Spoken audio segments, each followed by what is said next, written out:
Good evening and welcome. So today I'm going to be talking about The Last of Us Season 2, Episode 3, The Path, which I guess is mirroring Ellie and Dana's path to Seattle. I do have notes here, so if you see me looking down, then obviously I'm looking at the notes and nothing else. Absolutely filthy.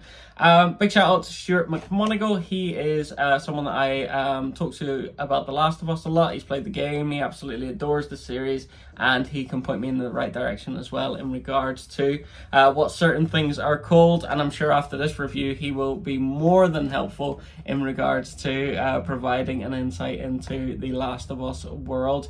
So we start off, Joel's death, obviously horrific. I thought it was brilliant the way it was portrayed. I enjoyed it because it was kind of like a Game of Thronesy kind of thing where you never settle into a character. You never have that moment of going, oh my god, this character's going to be all right, and we can just back them all the way.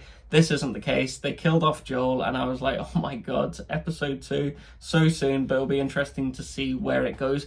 And the main question then I asked myself was, is Bella Ramsey good enough actor to be able to carry off this whole show?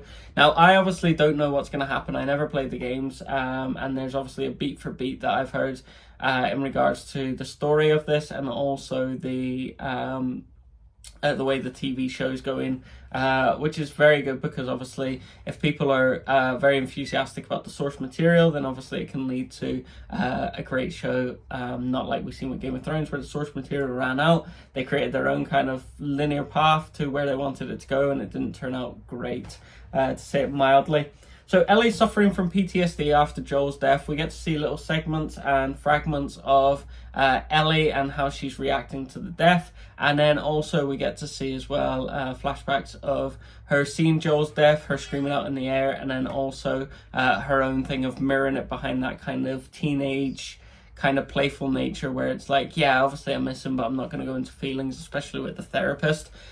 Moves forward then completely to 3 months later where the town has recovered, and I thought this was a very smart move because I was like, we don't want to fall into the thing of everyone's deaf, there's funeral sequences, there's obviously everyone's upset, Ellie's upset, everyone's been touched by various different individuals. How are you going to cover all that? So they've kind of pushed it forward 3 months, everyone's been buried.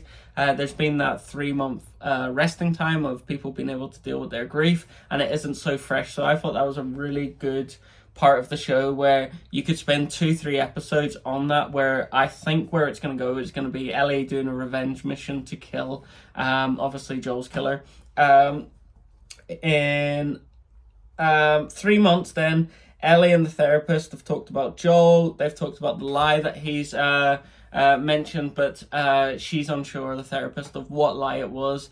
And Ellie, we get to see, is kind of reminiscing over all the moments of Joel, and also kind of the regret that she has about the last spat that they had in the barn when Joel was defending her honor. And she has this kind of recurring thing of just remembering Joel in different moments, which I thought was really approached really well, because I hate the fact of whenever it's continuous throughout a TV show that it goes, you know what, this was terrible, and you're going into episode 5 going, nothing's really moved along here, while they've got kind of, through Joel's death, there's been little sequences where he's had his watches and his revolver that's been left to Ellie, and I felt this was kind of like a filler episode where we get Joel's death, she's obviously emotional about it, but also she's on to the revenge mission, and we get to see that, and she's gone with Dana. We get to see a little bit of boxing training that Bella Ramsey's done. We get the little thing of, you know what, you're up to your own standards, come on, your recoveries went really well, we're getting there. Dana obviously has this kind of,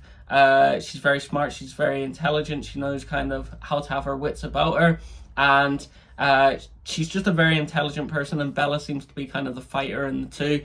And yeah, I just thought it was really well done. It's obviously a filler episode to kind of bypass that and go into this revenge mission. We were brought into the thing of the WLF and also the tribe near the end. So this was the group that Abby's associated with, the WLF, I believe, and then we also have the tribe. Now, I didn't get their name, bad fan, bad research, all that kind of stuff, but this is kind of leading into the next stage of The Last of Us. So we've kind of had the the kind of travel of going, all right, people are getting affected by this. And that was through season 1. It built up the relationship between Joel and Ellie.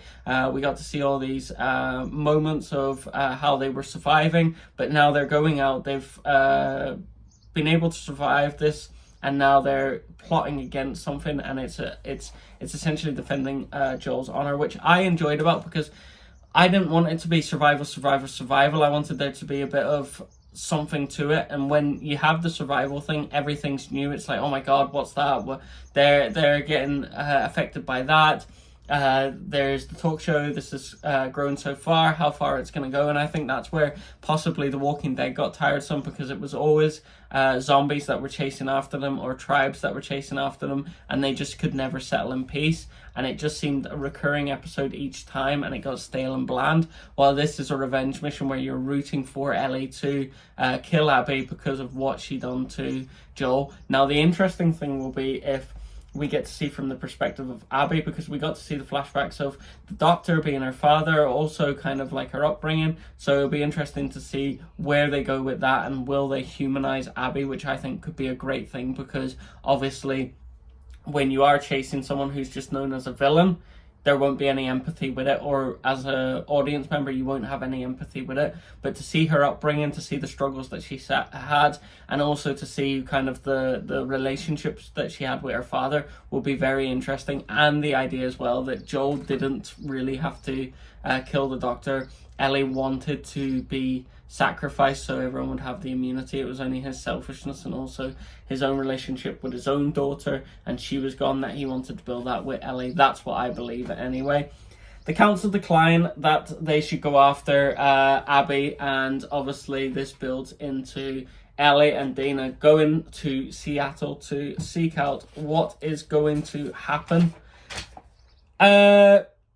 I've written a few notes in regards to it, but I think revenge is the main mission in regards to this. And also it was very interesting to see kind of the narrative that they're building with the WLF, which I've written down as the Washington Liberation Front. The tribe at the end, we got to see they got absolutely blitzed out. They got killed.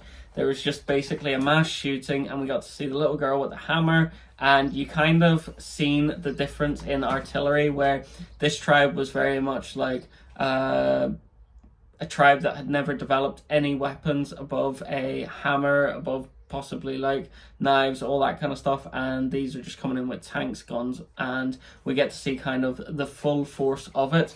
Now, what I will be interested to see is Isaac Jeffrey Wright is playing it. I absolutely adore Jeffrey Wright in American Fiction. I think he's a very good actor, and I will be interested to see how that develops. I love the fact of a backstory. I love that it builds character, builds kind of an empathy with the character.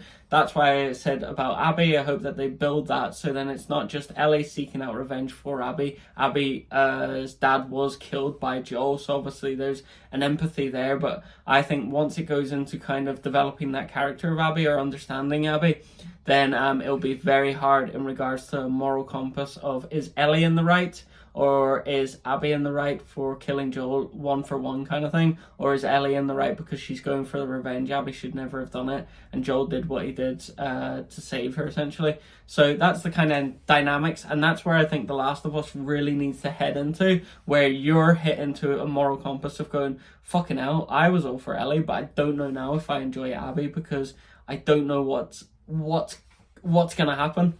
So that's my excitement through it. I was going to spin it off once Joel died, but no, I am very excited to see it. And I think whenever I say this is a filler episode, I think that sometimes people believe that it's just like a waste of time, or they're just trying to fill the episode. No, I think it's quite good, because it fills you with a lot of information of like who's next, what the characters are like, and all that kind of stuff.